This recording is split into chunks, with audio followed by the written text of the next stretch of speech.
Something went terribly wrong during WWE Saturday Night's main event. Seth Rollins stepped into the ring with LA Knight, but he didn't walk out the same. Midway through the bout, Rollins began favoring his knee. The energy shifted. The match came to a sudden halt, and fans watched in shock as WWE officials rushed to his side and helped him to the back. The concern was real. At the post-show press conference, Triple H addressed the incident. His update? Inconclusive. He confirmed Rollins would undergo further testing, including a critical MRI on Monday. Just days later, Rollins spoke publicly on The Rich Eisen show. His words were chilling. "I felt my knee pop and buckle," he said, recalling the exact moment the injury struck. This isn't new territory for Rollins. He's battled knee injuries throughout his career, many of them during career-defining highs. Just last year, he tore his MCL and still pushed through the WrestleMania 41 season before taking time off to heal. He returned last summer stronger, but once again, he's facing the same brutal reality now. All eyes are on WrestleMania 43. Can he make it back in time? "This isn't the first time I've been injured, and it won't be the last," Rollins said. "WrestleMania is always on my mind. I feel good about my chances. But until the MRI comes back, we just don't know." But behind the scenes, the story gets murky. Post-Wrestling's John Pollock reported that Rollins was scheduled for an injury angle. Is this all part of a larger storyline, or is the injury real? And then came Paul Heyman on WWE Raw, with a subtle yet powerful reminder: Seth Rollins has until next summer to cash in his Money in the Bank contract. The implication? He may be out longer than we think, or something bigger may be brewing behind the scenes. Real injury or masterful misdirection? Either way, Seth Rollins' future, and the fate of WrestleMania 43, hangs in the balance.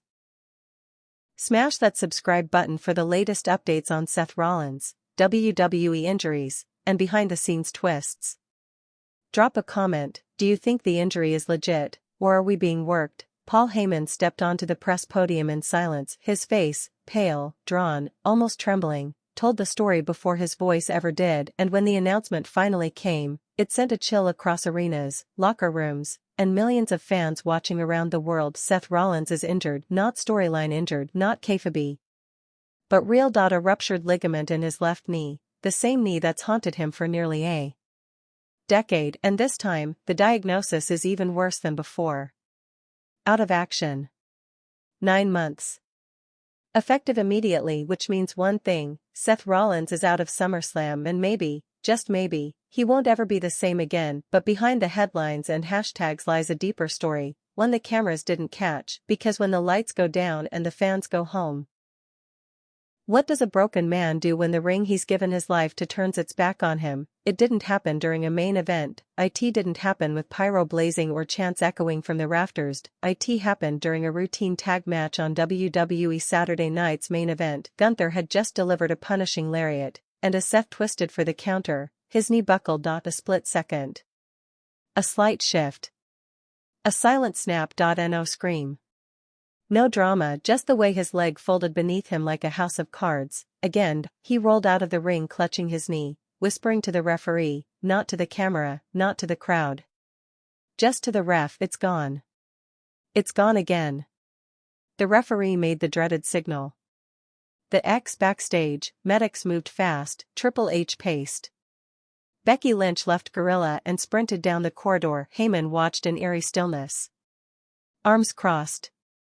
Jaw clenched, but Rollins, he lay on the steel trainer's table, eyes wide open, staring at the ceiling, already knowing. This wasn't the first time for Seth Rollins. The knees have always been both a weapon and a curse. Go back to November 2015, Dublin, Ireland. WWE champion.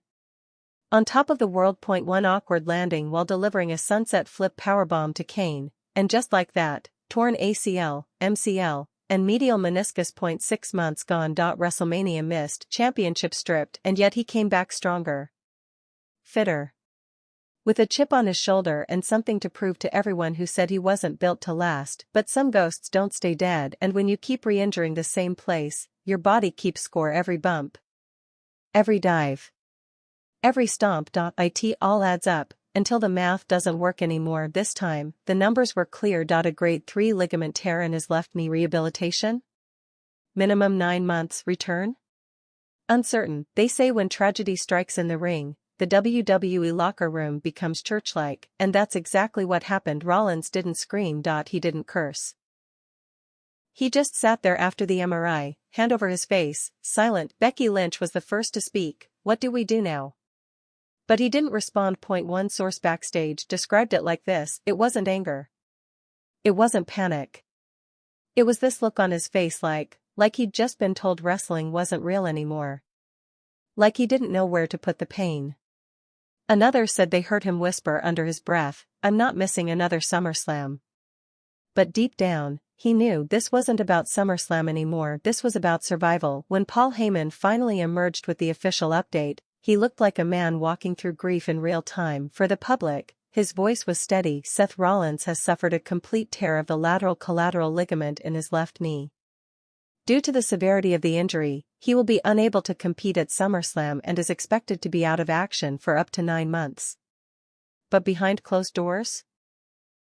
An insider revealed that Heyman threw his phone across the wall just hours earlier. He'd built the coming SummerSlam angle around Seth, the faction. The promos. The slow burn leading to Roman's revenge, all of it, gone. But what struck those closest to him wasn't the anger. It was the guilt. "I pushed him," Heyman reportedly said backstage. "I knew that knee was fragile. And I kept telling him, just one more run. Just one more." Those words? They broke more than just silence. They broke the illusion that even the great Paul Heyman could control everything. For Seth Rollins, SummerSlam wasn't just another date on the calendar. It was his battleground. His proving ground. 2018, he stole the show with Dolph Ziggler. 2021, he burned it down with Edge. 2023, he walked in as World Heavyweight Champion. But this year, he was supposed to headline again, this time against Roman Reigns in a rematch fans had been begging for. Not anymore. Now, the headlines read like obituaries. Seth Rollins ruled out. Reigns without a rival. Injury shocker, WWE's architect collapses again. Is this the end of Rollins' main event run? Back home in Davenport, Iowa, Rollins reportedly cancelled all media appearances. His phone? Off. His social media? Quiet. Only one post remained pinned to his X profile. Redesign. Rebuild. Reclaim. Posted in 2016. And now, relevant once more. Sources close to Becky Lynch said she was devastated. Not just because she'd seen her husband hurt again, but because she knew what this injury would do to his spirit. Backstage at Raw the following Monday, she was seen walking alone near Gorilla, sunglasses on, no makeup, hoodie pulled over her head. Someone asked how Seth was holding up. She reportedly paused for a long time and said, "He's not okay. He's pretending. But he's not okay." She didn't elaborate. She didn't need to, because no one knew Seth Rollins better than Becky, and what he was hiding wasn't just pain, it was fear. For nearly 2 decades, Seth Rollins has defied every expectation set against him, from black and yellow spandex on the indies, to burning down the authority, to becoming a father, a husband, a champion. He's evolved. Adapted. Endured. But knees don't forget. 2015, torn ACL. Gone 6 months. 2019, inflamed cartilage. Missed several house shows. 2022, tightness on Raw, never revealed, but insiders whispered the truth, the knee again. And now? 2025, complete rupture. 9 months out. For a 39-year-old athlete, 9 months isn't just time. It's risk. Will the body hold up again? Will WWE still have a spot for him when he's ready? Will the fans still chant his name? Or will this be the quiet farewell no one planned? Inside his home in Davenport, Iowa, Seth Rollins sat in the same leather recliner he used to rock his newborn in. The lights were dimmed. A light drizzle tapped against the windows like a soft ticking clock, reminding him of every moment lost, every moment slipping. He hadn't spoken much since returning home. Not to his friends. Not to the producers. Not even to Becky. She tried, bringing him tea, suggesting movies they used to laugh at, reminding him that he was more than his body. But every time she looked into his eyes, she didn't see Seth Rollins. She saw Colby Lopez, a man staring at a future he didn't recognize anymore. His knee was swollen, bandaged, elevated. But it wasn't the swelling that worried Becky. It was the way he wouldn't even look at it. As if acknowledging its existence made the injury too real. As if, by ignoring it, he could somehow reverse the past week, undo the pain, and walk into SummerSlam like nothing ever happened. But that wasn't reality anymore. That version of the story, the heroic comeback, the defiance, the stomp heard around the world, had been ripped away in a snap of ligament and a wave of silence that now filled every room he entered. Those who knew him best said he was unraveling in a way more dangerous than anger. He wasn't smashing things. He wasn't lashing out. He was withdrawing. Quietly. Systematically. A man building a fortress around himself from the inside. At night, Becky would catch him staring at old match clips, 2015's WrestleMania cash-in, the Iron Man match with Dolph, the feud with Edge. He didn't watch them with pride. He watched them like a ghost tracing the outline of a life once lived. One night she finally asked, "What are you looking for?" He didn't respond. Just closed the laptop and went to bed. But she knew. He was looking for the last time he felt untouchable. The last time he wasn't wondering if his next step would be his last. The calls poured in. Hunter. Shawn. Cody. Roman. Even Sami Zayn left a voicemail telling Seth, "You're the toughest person I know. But you don't have to prove it this time. Just heel." Seth didn't reply to any of them. Not out of rudeness, but because he didn't know what to say. What do you say when the one thing you've poured your life into, the ring, the roar, the redemption, suddenly turns its back on you without warning? What do you say when the chapter you were writing is ripped out mid-sentence? Paul Heyman, despite everything, didn't push. He didn't call. He didn't text. But he did send one thing, a handwritten letter, delivered by a producer at Seth's door. 3 simple lines, scribbled in black ink: "We built the table. You set it on fire. Now I will protect the ashes until you return." No name. No signature. But Seth recognized the handwriting immediately. It didn't bring a smile. It didn't bring tears. But it brought a pause, a rare thing in days filled with numb routine. Backstage at Raw the following week, the locker room felt different. His absence wasn't just noticed. It was felt. The kind of silence that lingers in the corner, loud and unspoken. Young talents like Braun Breaker and Austin Theory looked around and asked each other, "So what happens now?" Because Seth wasn't just a main eventer. He was a leader. A benchmark. The pulse. Without him, the rhythm felt off. The arena lights still flashed. The pyro still fired. But something in the soul of the show had gone dark. At WWE headquarters, meetings grew tense. Seth's storyline had been the backbone of the SummerSlam card. His war with Roman. The tension with Heyman. The looming Shield echoes that were set to explode. All of it, paused. Rewritten. Reconsidered. And yet, despite every creative team scrambling to plug the hole, no one could fill his space. Because Seth Rollins wasn't a placeholder. He was a pillar. You don't replace a pillar. You brace everything else around it and hope the roof doesn't collapse before it returns. Inside the rehab center in Des Moines, Seth walked in unannounced.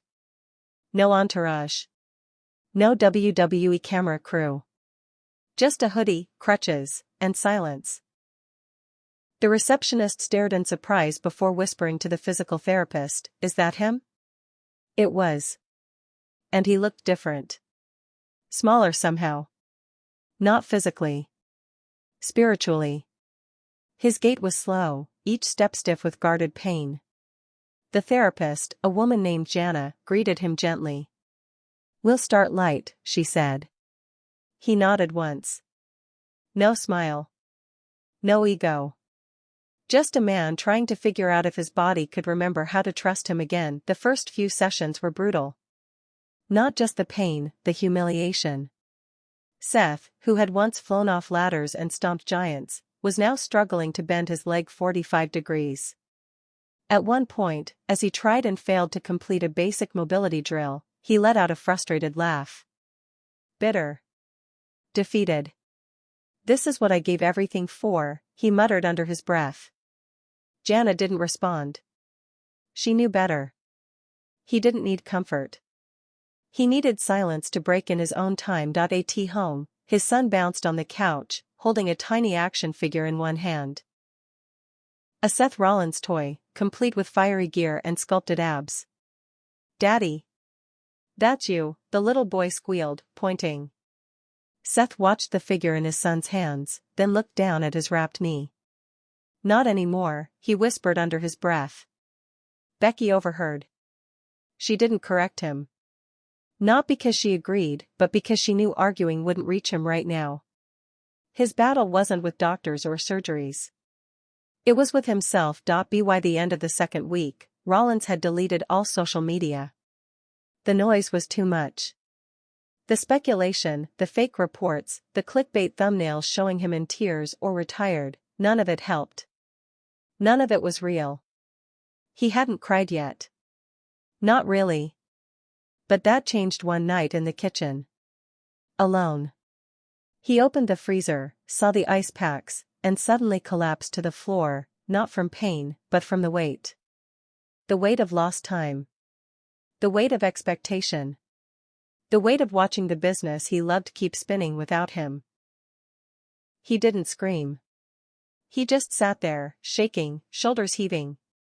Finally, after days of emotional armor, the tears came, silent and raw. Becky found him minutes later. She didn't speak. Just sat beside him, placed her hand over his, and let him breathe. "You don't have to be strong right now," she whispered. "You just have to be here." And for the first time, Seth didn't resist.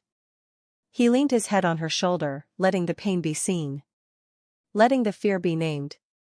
It wasn't just his knee that had shattered. It was the myth of invincibility.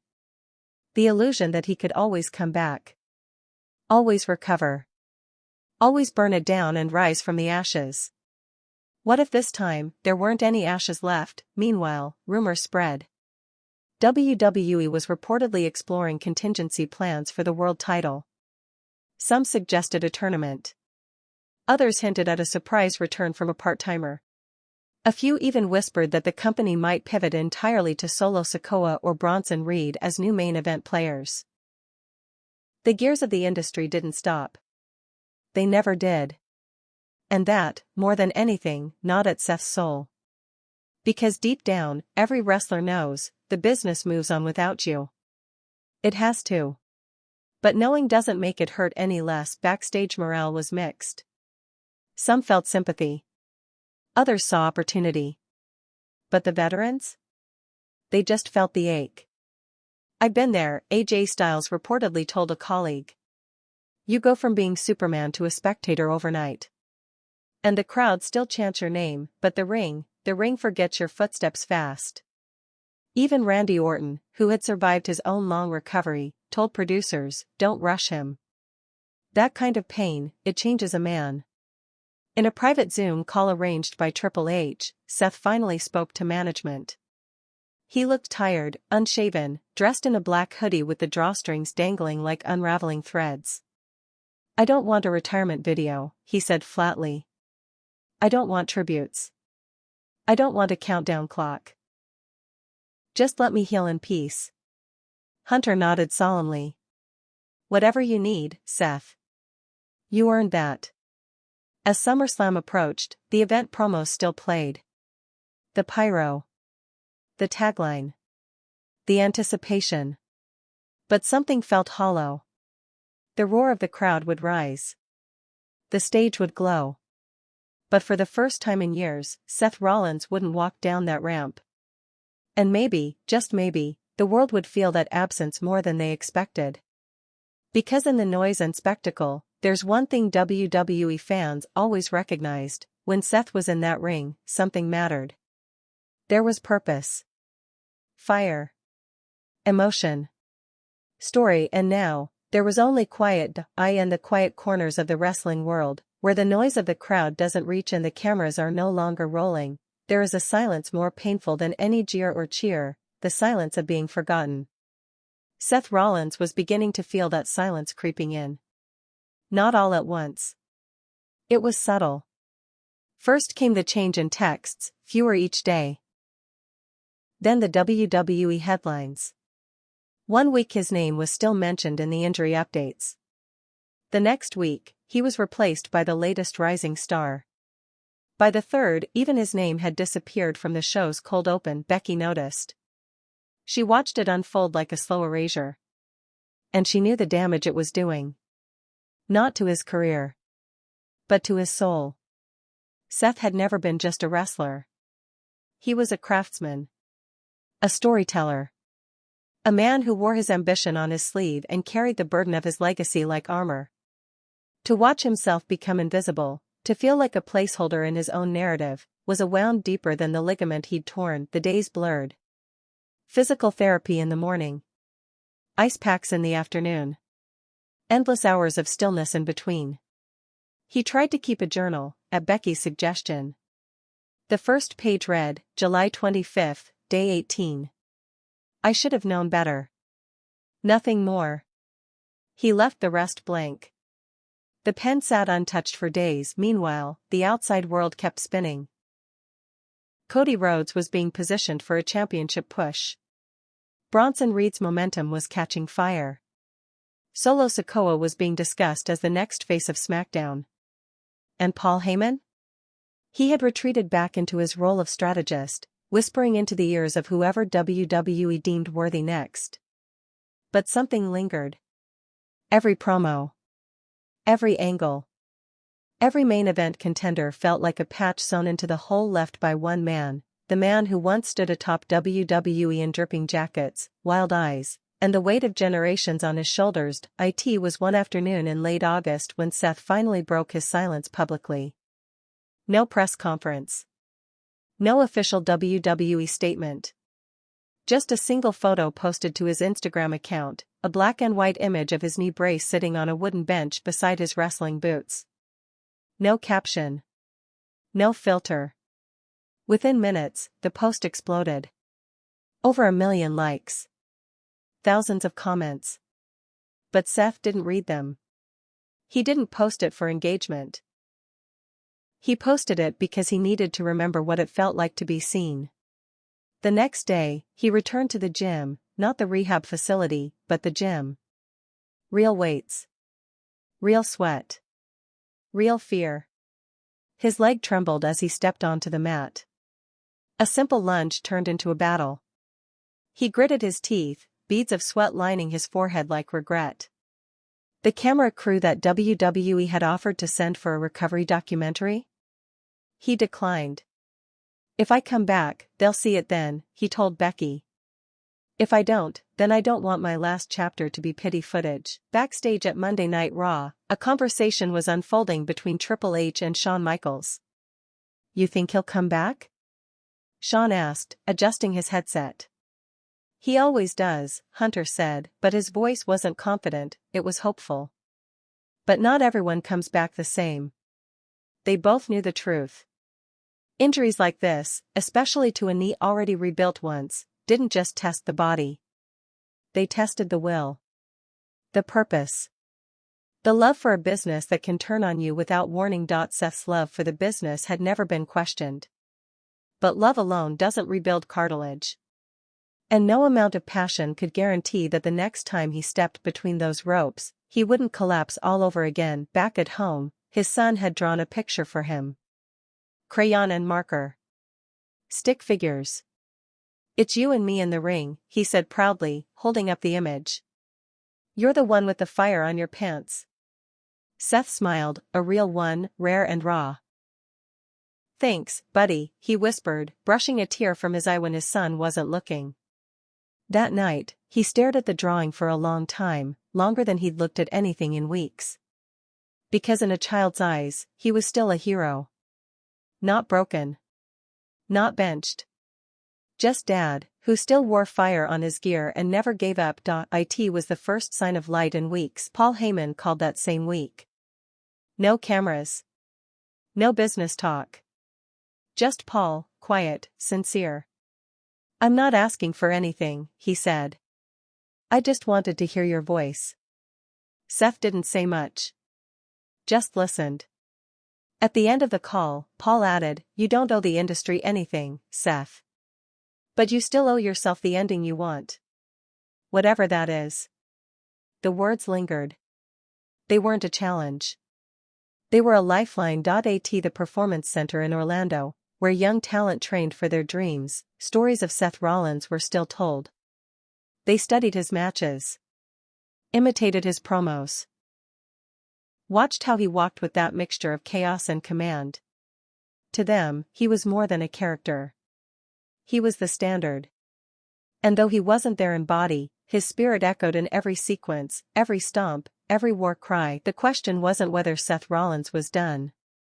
The question was whether he wanted to begin again, because beginning again isn't a rerun. It's a reinvention. And reinvention comes with sacrifice. At week 7, his therapist gave him a choice. Push harder and risk further pain, or plateau and heal slowly. Seth chose to push. Every rep came with a grimace. Every stretch with a memory. But he kept going. 1 inch. 1 step.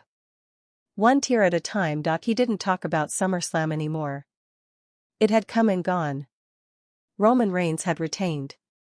The bloodline continued their civil war. Cody took the spotlight. The headlines moved on.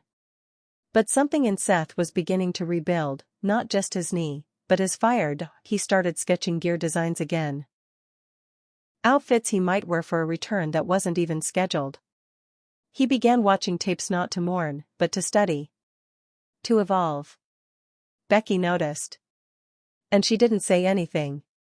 She just watched him come back to life. It was on a stormy September night that he pulled out his old notebook. The same one he'd used to write match ideas and promo notes since 2012. The front cover still said "The Architect." He flipped through the pages until he found a blank one. Then, with slow but deliberate handwriting, he wrote, Chapter 9, Resurrection. He stared at the words for a long time, then he underlined them twice. Autumn in Davenport was colder than usual. Leaves scattered across the sidewalk outside the Rollins household, wind brushing past the windows with an almost poetic chill. Inside, Seth sat in front of a mirror, not the full-length kind you'd find in a gym, but a small one, perched on the edge of a windowsill, reflecting the soft glow of a nearby lamp. He had placed it there himself. Not to study his form. Not to admire his physique. But to force himself to look at the thing he'd avoided for nearly 2 months, his scarred. It wasn't grotesque. In fact, the surgical line was clean, stitched with precision, the tissue around it healing well. But to Seth, it wasn't a mark of survival. Not yet. It was a reminder of defeat. A wound that whispered with every pulse, "You broke." He traced the line gently with his index finger, eyes not blinking. Then he exhaled. And for the first time since that fateful match, he whispered to himself, "I'm still here." It wasn't a declaration. It wasn't defiance. It was a starting point, the first brick in the path toward becoming whole again. The whispers in the locker room were changing. No longer focused on absence, but anticipation. Internally, WWE officials began floating ideas. Survivor Series? Too soon. Royal Rumble? Maybe. WrestleMania? That one lingered. No confirmations. No commitments. But the dream was forming. A return not rushed, but legendary. The kind of comeback that didn't just echo in headlines, it rewrote legacies. But legacies are not built in pay-per-views. They are forged in the dark. Seth's daily grind had become ritual. Wake up. Ice. Stretch. Therapy.